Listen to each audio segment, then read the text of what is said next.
이걸 안 걸치고 나오려다가 도저히 요게 안 돼, 요게 안 돼. 일부러 이러신 것 같아. 저는 옷을 입으면서 허리 쪽이 더 작은 옷은 처음이에요. 위보다 이게 안 들어가요.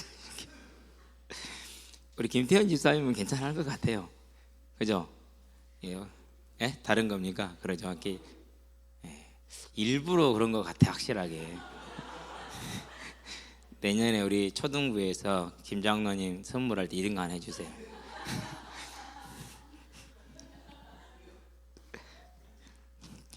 제가 여름에도 긴팔 입는 걸 알았는가 봐. 그래서 긴팔을 사줬어요. 되게 좋고요. 이것도 이걸 입는 걸 원하거든요. 여기까지 가려줄 수 있으니까 이것도 이렇게 입고 그래서 잘 사본 것 같은데, 어지간하면 제가 점심만 안 먹어서 이거 안 걸치고 나오는 건데 점심 먹어가지고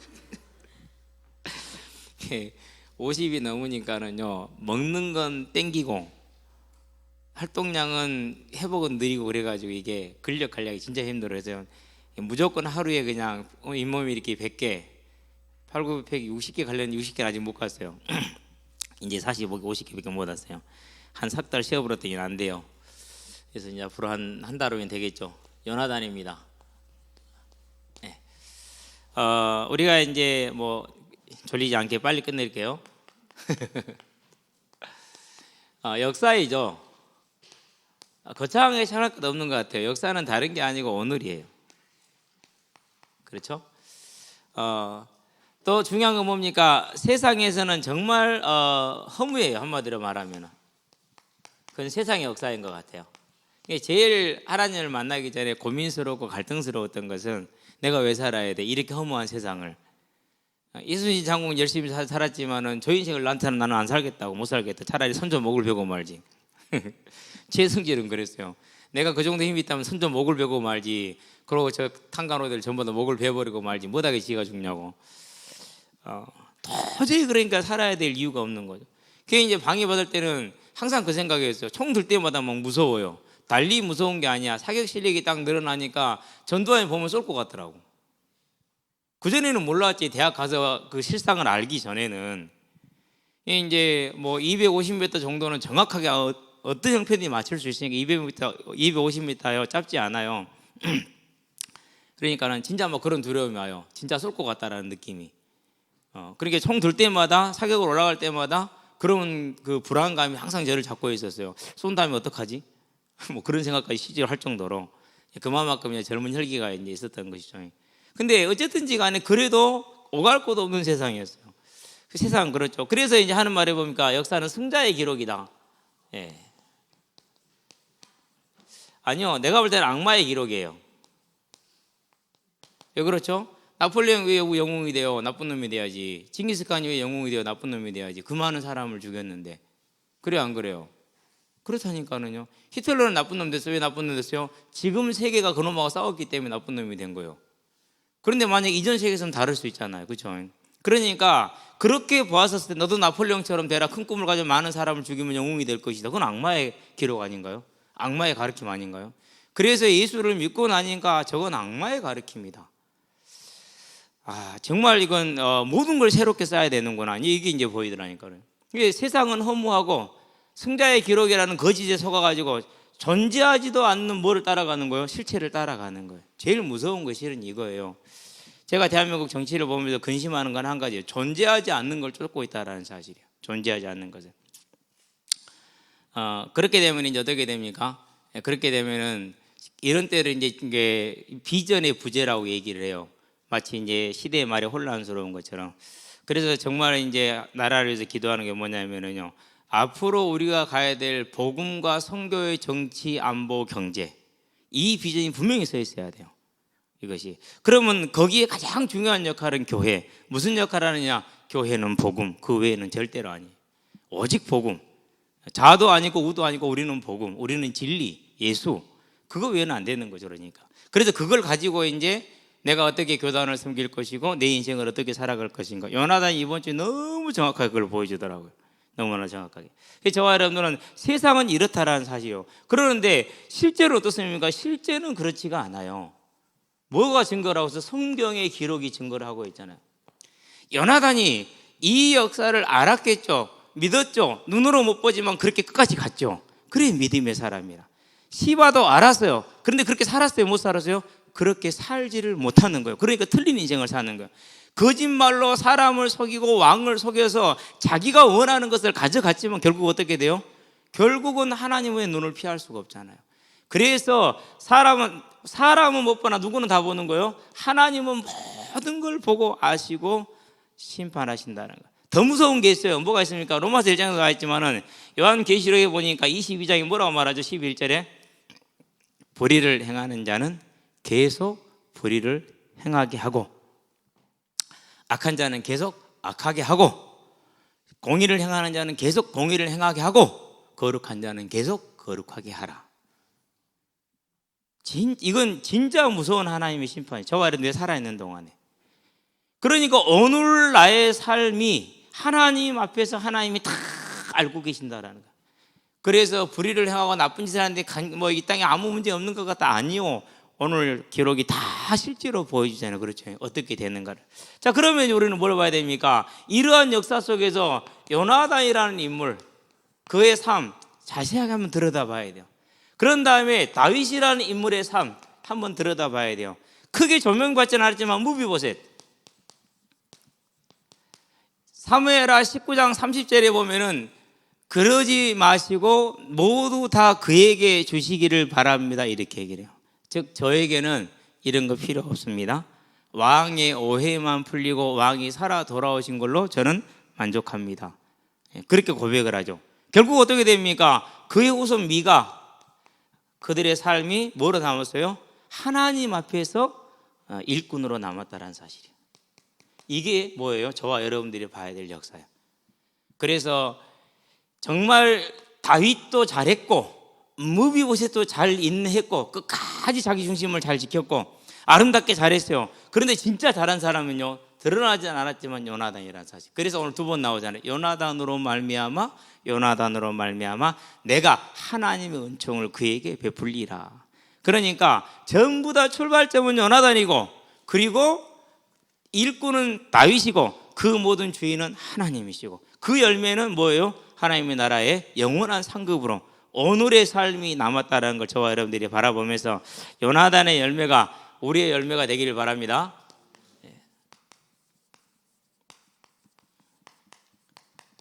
자, 그러면은 요나단은 어떤 삶을 살았습니까? 어떤 삶을? 자, 가장 중요한 건 뭡니까? 다윗이 도망가기 전에 요나단하고 이제 얘기를 하죠. 아버지가 사울 왕이 나를 죽일지 안 죽일지를 모르겠다. 네가 나한테 알려줘야 되지 않겠느냐? 그럼 내가 너한테 알려주겠다. 그렇게 하고 만나는 게 사무엘상 20장이죠. 14절 15절을 보면 이제 12절부터 17절까지인데 여기서 뭐랍니까? 아버지가 다윗을 죽이고자 하는 마음 굳혔음을 알고 다윗을 피신시키죠. 그런 장면이죠. 그러면서 우리가 여호와 앞에 여호와의 이름으로 그럽니다. 너는 훗날 왕이 되고 나는 네 다음이 될 때 너는 내 자손들을 선대할 것을 나에게 약속하라 그렇게 얘기를 하죠. 그건 뭘 말하는 거죠? 아버지도 죽을 것이고 나도 죽을 것이니까 내 자녀를 네가 죽이지 마라. 그걸 얘기를 하는 거죠. 원래 왕가의 생리라는 게 그렇잖아요. 이방원이가 왕제단으로 올라가니까 어떻게 나머지 형제들 전부 다 목을 베야 되죠. 그러는 거예요 원래. 세종대왕이 셋째로서 왕이 될 때도 그냥 된 게 아니죠. 첫째는 반미치하게 논팽이가 돼야 됐고 둘째는 실망해서 절에 들어가야 됐고 안 그러면 어떻게 되니까는요. 안 그러면은 이 역학관계에서도 죽을 수가 있거든요. 왜 밑에 사람들이 충동질하고 여기서 모함해버리면 끝나는 거거든요. 그게 왕가의 생리라. 실제로 그랬죠. 열왕기하 11장 1절에 보면은 아달랴가 아하시아의 아들들을 즉 자기 손자들이야. 자기 손자들을 다 죽였어. 왜? 지가 권력을 가지려고. 몇 년 가졌어요? 6년 동안 해먹고 그런 다음에 죽임을 당하죠. 그런 다음에 유방이 그랬죠. 유방이 죽었어요. 유방의 부위가 누구죠? 여치요. 풀빛 뛰어다니는 여치 말고 그냥 이름이 여치야. 기억하기 쉽죠? 땅개비 여치. 다 죽여요 아들들을. 조금 괜찮아 보면 싹 죽이는 거야. 뭐 그래 평생 해야 돼.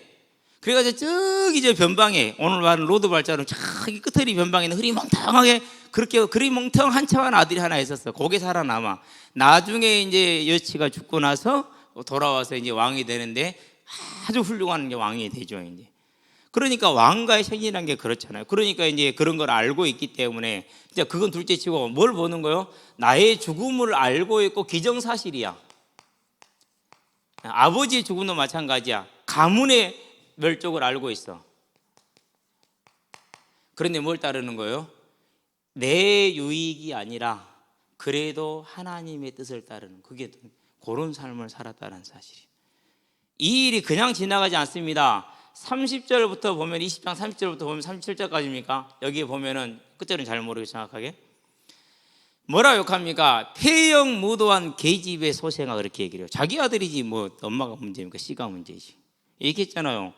아니 일반 산란용 닭에게 닭을 키워서 그 알이 나와서 부화를 시켜보니까 1000개가 나오더라니까. 왜 1000개가 나와요? 수탉이 1000개였거든. 그럼 1000개가 나오잖아요. 그렇다는 얘기는 뭐예요? 자기 아들이니까 자기 씨란 말이에요. 그런데 폐영무도한 계집 아들 이렇게 얼마나 아버지가 아들을 무시했어요. 그것도 동생들도 다 있고 국가의 신하들도 다 있는 자리에서, 그런 조석의 아침 자리에서 그런 식으로, 오늘 하면 조찬이 아침을 먹는 자리에서 그럴 때 뭐라고 대답합니까? 다윗이 잘못한 게 뭐가 있습니까? 아무것도 없는데 왜 아버지는 다윗을 죽이려 합니까? 그 말은 무슨 말입니까? 우리가 잘못해서 하나님 우리를 버렸으니까 우리는 물러나야 되고 다윗이 흥해야 되는 것 아닙니까? 이 말 아니에요 지금. 그런 말 하기 쉽습니까? 안 되죠. 못하죠. 그렇죠. 자, 그러면서 이제 어떻게 됩니까?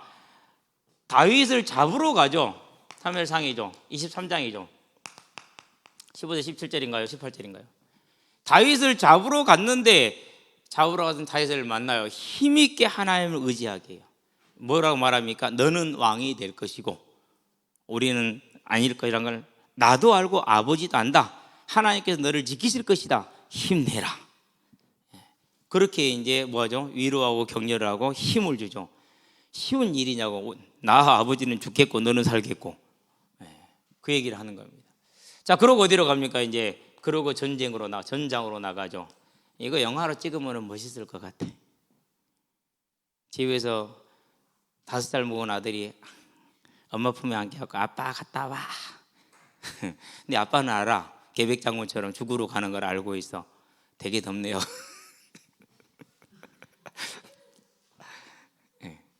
근데 이제 이 장면을요, 우리 좀 생각을 해봐야 돼요. 다 도망간다니까요, 이때는요. 왜? 뻔히 알잖아요. 다 도망가요. 그러는데 하나님께 충성된 사람, 그리고 누구한테 충성됐어요? 부모에게 충성된 사람. 그러고 가서 아버지와 삼형제가, 그걸 사부자라고 그러죠. 사부자가 다 죽죠. 그러고 이 전쟁의 패배로 소식이 들려오자마자 이제 당연히 블레셋이 누구를 잡으러 와야 될까요? 왕손의 씨를 다 말려야 되기 때문에 사울과는 특별 관리 대상이죠. 그러니까 이제 급하게 뭐 해야 돼요? 도망을 가야 되죠. 그래서 얼마나 급하게 도망가다가 아이를 떨어뜨렸으면, 그러니까 그냥 안고 간 게 아니고 흔들면서 갔어요. 그러다 떨어져 본 거야. 그러니까 내노동이 쳐지면 2다리가 부러진 거죠. 2다리가 부러졌는데 그게 안 죽고 살아남니라고. 그렇죠. 그래서 걸을 수가 없어. 누가 나귀에 혼자 타지도 못해 앉혀줘야만 할 수 있는 그런 이제 장애를 안게 되죠. 그게 누구의 열매였어요? 요나단의 삶의 열매였어요. 그런 걸 뻔히 보면서도 요나단은 뭐였어요? 하나님을 경외하는 자의 삶을 살았어요. 얼마나 힘들었을까요? 그렇죠. 그러고 죽었어요. 이제. 그러고 시간이 한 20년이 흘렀어요. 보통 20년 정도에서 5년 정도. 왜 그러냐면 이때 머비보셋이 5살, 그리고 어린 아들이 있으니 이름은 미가라 그랬으니까 10세 미만이 되겠죠. 그러면은 20년 30년 안짝이 되죠. 한 20여 년 다윗이 통치가 안정이 됐었을 때라고 볼 수 있어요. 자, 그렇게 찾아와서 뭐합니까? 이제 다윗이 하나님의 은총을 베풀죠. 이게 중요한 거예요. 누구의 은총이에요? 하나님의 은총이에요. 그래서 뭘 얻습니까? 일단은 신분의 회복을 얻습니다. 그렇죠? 두 번째 뭐였습니까? 신분의 회복을 얻는 것보다는 모든 소유를 회복하게 됩니다. 사울왕이 그렇게 지키기를 원했던 것들이죠. 그런데 못했던 것들이죠. 그렇죠? 자, 사무엘상 20장 30절 이하에서 아들 요나단을 욕하면서 뭐라고 말합니까? 그가 사는 것이 우리에게 죽음이라는 것을 너는 알지 못하느냐. 왜 몰라요? 요나단이 그 정도는 다 알지. 그래서 이제 제일 두려웠던 것이 죽음인데 어떻게 됐어요? 아니요, 보장받았어요. 소유 다 뺏길 거라죠. 생명을 뺏어갔는데 땅 뭐 소유를 안 뺏어갑니까? 다 뺏어가죠. 당연한 거죠, 그것은. 그런데 아니요, 지켰어요. 그 정도가 아니라 뭡니까? 이제 그 로드발이라는 나무도 자라지 못하고 풀 한 폭이 자라지 못하는 그런 황량한 데서 진짜 들깨와 같이 살아가던 삶이 어디로 들어왔어요? 궁정으로 들어왔어요. 초소로 들어온 거죠. 이건 다 뭘 말하는 것 같아요? 죄인된 우리가 예수로 말미암아서 뭐가 회복된 거예요? 신분이 회복되어지고, 그렇죠? 하나님 우리에게 준 이 땅의 소유가 회복되어지고 우리가 돌아갈 영원한 초소가 회복된 것하고 같은 말이죠. 그래서 이 무비보셋에게 허락된 다윗의 그 하나님의 은총을 성도가 하나님께 회복받은 것이라고 그렇게 얘기를 하고 그렇게 또 적용을 해요. 맞는 말이에요. 그러나 오늘은 이 모든 열매가 어디서 왔다라는 거예요? 요나단의 삶에서 출발했기 때문에 우리는 요나단을 조명을 해보는 거예요, 지금. 그렇죠. 자, 그런다면 이 삶에 그 요나단이 이런 삶을 살아서 이런 이 땅에서의 100배의 열매를 가지고 왔잖아요. 그렇죠. 이 땅에서 열매를 몇 배를 얻는다 그랬어요? 나와 아버지 하나님의 나라를 복음을 위하여 아버지나 어머니나 형제나 자매나 전답을 보다 앞선 자는 이 땅에서 100배를 받으라. 마가복음 10장 29절 3절에 얘기를 했잖아요. 그렇죠. 과연 몇 배를 얻었어요? 100배를 얻게 되죠. 그렇죠. 예. 그러는데 더 중요한 응답이에요. 여기서는 두 사람을 비교해 봐야 돼요. 하나는 이제 무비보셋이죠. 그리고 하나는 시바죠. 시바는 아들만 15명이에요. 얼마나 집안이 풍성해요. 무비보셋은 아들 하나 나왔어요. 미가 나왔어요. 아들 1명 대 아들 15명. 비교가 돼요? 안 돼요? 안 되잖아요. 그렇죠. 완전히 게임이 안 돼요. 나중에 사무엘 하이죠. 16장 1절에서 4절, 19장 26절에서 30절에 보면은 무비보셋이 다윗에게 책망을 받으면서 소유가 전부 다 누구한테 가면 소유가 전부 다 시바한테 넘어가 버려요. 왕의 판결이라. 근데 하나님 그것을 정의와 공의롭다고 얘기를 했거든요. 그런데 무비보셋이 단 한마디도 원망하냐 안 해요. 반만씩 나누라 그러니까 차라리 다 갖게 하시옵소서라고 자기는 아주 깔끔하게 물러나와요. 뭘 하는 거예요? 아버지 요나단을 통해서 하나님의 열매를 보았단 말이에요. 영원한 천국이라는 비밀을 알고 있단 말이에요. 그래서 그 결과가 어떻게 됩니까? 두 사람의 인생의 결과가 여기에서 시바는 이걸로 끝이라 그냥. 그러나 무비보셋은 뭐가 있어요? 역대상이죠. 8장이죠. 34절에서 40절에 특별히 우리 한번 역대상 40절만 한번 봅시다. 나머지는 집에서 보시기를 바라고요. 이제 이야기는 이게 다 끝난 겁니다. 이제. 역대상 8장 40절. 자, 다 찾았죠? 이렇게 읽어졌죠. 올람의 아들은 다 용감한 장사여 활을 잘 쏘는 자라. 아들과 손자가 많아 모두 150명이었더라. 베냐민의 자손들은 이러하니라 그랬어요. 다 용감한 장사요 그렇게 얘기했어요. 뭐가 된 건 그러니까 이스라엘의 주력 부대가 된 거예요. 하나님의 나라의 최고가 된 거죠. 무슨 열매를 맺죠? 그러니까 분명히 요나단의 삶은 아무런 열매가 없었는데 그야말로 하나님을 그렇게 성실하게 섬겨도 아무런 열매 없이 그냥 멸문지화로 끝났잖아요. 그러는데 그가 죽고 나서 그 후대에서부터 시작해서 어디까지요? 그 가문에 이르기까지. 그리고 오늘날까지 성경은 뭘 말하고 있어요? 보이지 않는 우리가 살 때는 알지 못했던 거. 시바는 죽었다 깨어나도 모르죠. 비록 이 땅에서 토지는 차지했을지 몰라요. 그렇다 할지라도 하나님이 그것을 그대로 놔뒀을까요? 어떤 연유와 어떤 방법을 동원해서든지 간에 요나단에게 이 땅에서 보상하셨던 것처럼 시바와 그 당대나 다음 때에서 반드시 이것이 전부 다 멸망되는 걸 보았을 건데 아마 솔로몬 때 가서도 처리가 됐을 거라고 생각이 돼요. 왜요? 다윗 왕이 죽으면서 요압에 대하여 시므이에 대하여 이렇게 이제 유언을 남기고 가잖아요. 틀림없이 이 분야까지는 언급을 하지 않았다 할지라도 무비보셋이 살아 있었기 때문에 솔로몬의 그 현명한 통치로 인해서 시바에게 심판이 내려졌을 거라는 것은 어렵지 않게 생각을 해볼 수가 있어요. 어렵지 않게. 그래서 저와 여러분들이 이제 여기서 뭘 봐야 됩니까? 결론이죠. 이제 우리는 이 지금 언약을 잡았단 말이에요. 받았단 말이죠. 그러면은 이걸 보면서 오늘 우리가 살아야 될 거 뭡니까? 믿음의 그림을 그려라. 히브리서 11장 1절에서 2절. 믿음은 바라는 것들의 실상이라고 그랬어요. 무엇을 바라겠습니까? 네 믿음대로 될지니라 그랬다면 어디 안에서? 하나님의 말씀 안에서. 그럼 뭘 바랄 것이냐? 그렇죠? 그래서 이 교단을 내가 어떻게 섬겨야 될 것인지, 내가 앞으로 한국 교회를 어떻게 섬겨야 할 것인지 요나단의 길을 보여줬단 말이에요. 그러면 이제 뭐 합니까? 내 믿음이 무엇을 바라는지가 나오잖아요. 그렇죠? 보지 못하는 것들의 증거라고 그랬어요. 내가 오늘을 살고 내일을 어떻게 알아요? 모르잖아요. 오늘 있는 것도 잘 모르고 지금 있는 것도 모르고 어제 것도 잘 모르는데, 그러나 내 믿음을 따라서 반드시 이루실 하나님이시기 때문에 알게 하시고 보게 하신 이유가 있으니까. 그렇죠? 그러면 이제 보지 못하는 것들의 증거를 하겠습니다. 나는 이미 가진 것이죠. 선진들이 이로써 증거를 얻었느니라. 오늘 요나단이, 모비보셋이, 미가가, 다윗이. 그러면 이제 저와 여러분들은 뭘 가진 거죠? 이제 증거를 가지고 있는 거죠. 그래서 뭘 찾은 거예요? 여기에서 나의 길을 찾는 거라. 이제 저와 여러분의 길을 찾으시게 되길 바랍니다. 이거 찾은 것이죠. 두 번째입니다. 그럼 이것을 내 것으로 만드는 게 뭡니까? 이것을 내 것으로 만들어 갈 수 있는 길은 요나단이 하나님의 통치에 순종을 했고, 다윗이 하나님의 통치에 순종했고, 무비보셋이 하나님의 통치에 순종했어요. 비록 개인적으로는 억울함이 없지 않아 많았어요. 그러나 순종했어요. 그걸 뭐라고 그래요? 그걸 교회 중심으로 산다고 얘기를 하는 거예요. 그래서 우리가 뭐 하는 겁니까? 그래서 하나님의 말씀을 따라 교회 중심으로 가는 거예요. 그러면 책임은 누가 진다고요? 하나님이 지셔요. 여러분의 삶에 하나님의 보장이 있게 하시게 되길 바랍니다. 자, 그러면 이 교회는 어디로 향해야 합니까? 교회가 가지는 언약은 하나밖에 없어요. 이거죠.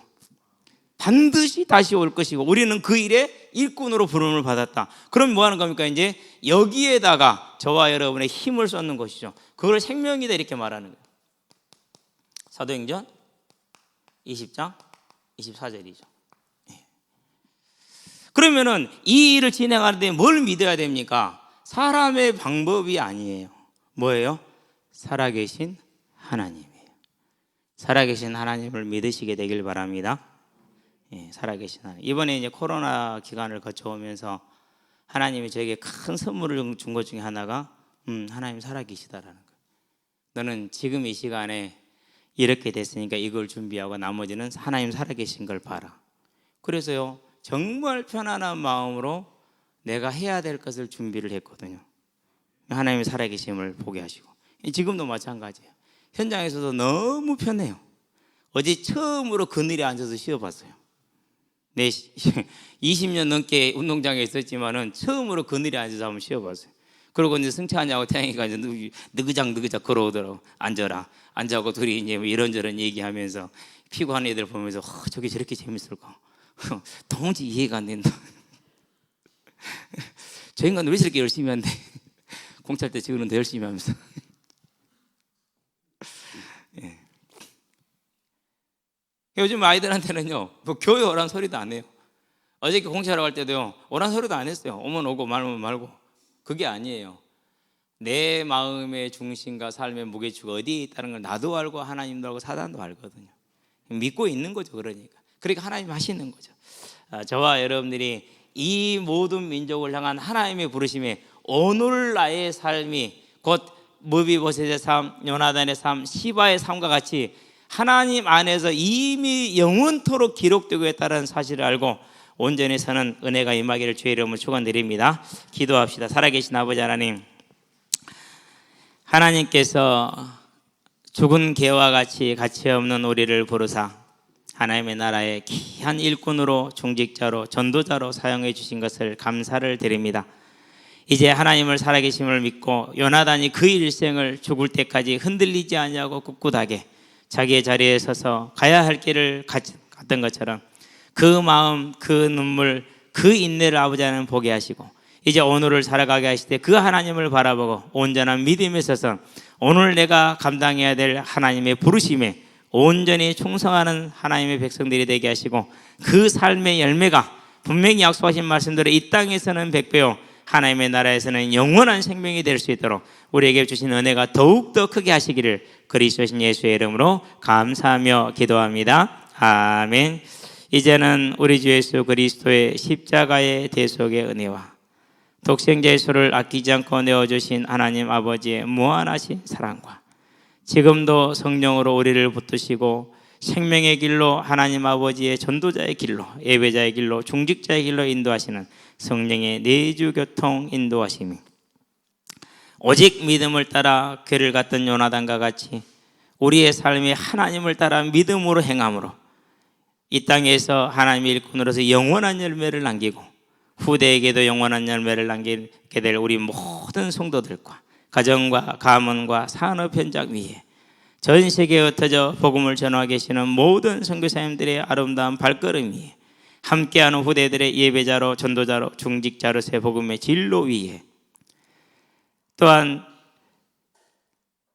교사로 찬양대로 방송실로 주방으로 청소로 주보로 섬기는 차량으로 섬기는 모든 헌신자들의 아름다운 헌신 위에 지금으로부터 영원토록 함께 계실지어다. 아멘.